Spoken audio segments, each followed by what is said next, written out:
ಒಂದು fake encounter ಮಾಡ್ತಾರೆ ಅಂತ ಅವರ ನಡೆ ನಿಗೂಢ ಮತ್ತು ಅನುಮಾನಾಸ್ಪದವಾಗಿತ್ತು. ನನ್ನನ್ನು ಮಧ್ಯರಾತ್ರಿನಲ್ಲಿ ಕ್ರಷರಿಗೆ ಕರ್ಕೊಂಡೋಗಿ ಕ್ರಷರ್ನಲ್ಲಿ ನನಗೆ ಸೇಫ್ಟಿ ಕೊಡೋಕ್ಕೆ ಮಾಡಿದ್ರಾ?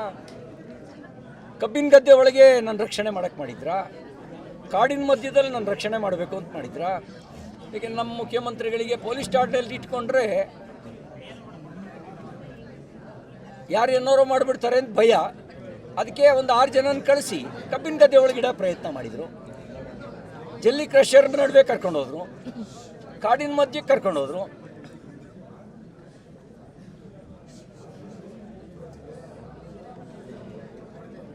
ಮಾಧ್ಯಮ ಬೆನ್ನತ್ತಿ ಅದು ಮಾಧ್ಯಮವನ್ನು ನನ್ನನ್ನು ಮಾತ್ರ ಪ್ರತ್ಯೇಕ ಮಾಡಿದ್ದಲ್ಲ, ನಮ್ಮೆಲ್ಲ ಶಾಸಕರ ಜೊತೆಗೆ ನನ್ನನ್ನು ಪ್ರತ್ಯೇಕ ಮಾಡಿದ್ದಲ್ಲದೆ ನಮ್ಮ ಹಿಂದ್ಗಡೆ ಫಾಲೋ ಮಾಡ್ಕೊಂಡು ಬರ್ತಿದ್ದಂಥ ವೆಹಿಕಲ್ಗಳನ್ನು ಒಂದಲ್ಲ ಎರಡಲ್ಲ ಒಂದು 50-60 ಕಡೆಗಳಲ್ಲಿ ಬ್ಯಾರಿಕೇಡ್ ಹಾಕಿ ತಡೆದಿದ್ದಾರೆ.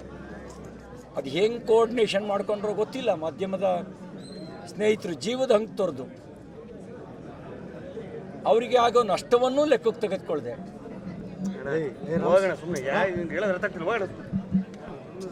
ಅವರು ಬೆನ್ನತ್ತಿ ಎಲ್ಲ ಕಡೆಯಲ್ಲಿ ಪ್ರತ್ಯಕ್ಷ ಆಗಿದ್ದರಿಂದ ಅವರಿಗೆ ಏನೂ ಮಾಡೋಕ್ಕಾಗದೆ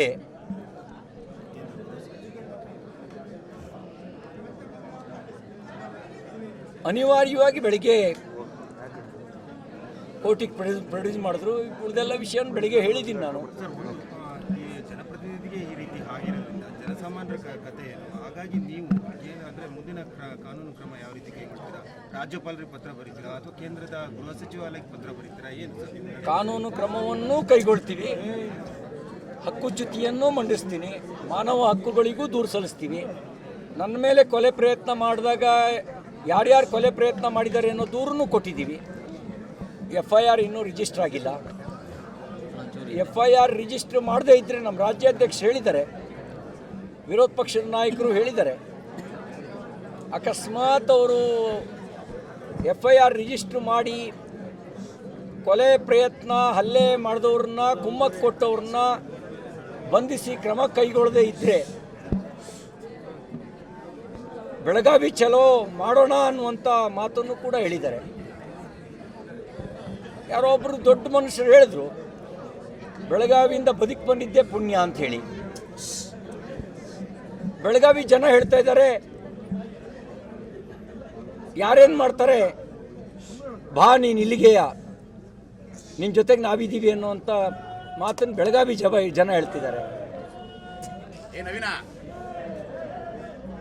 ಅವ್ರು ಕೇಸ್ ರಿಜಿಸ್ಟರ್ ಮಾಡದೇ ಇದ್ದರೆ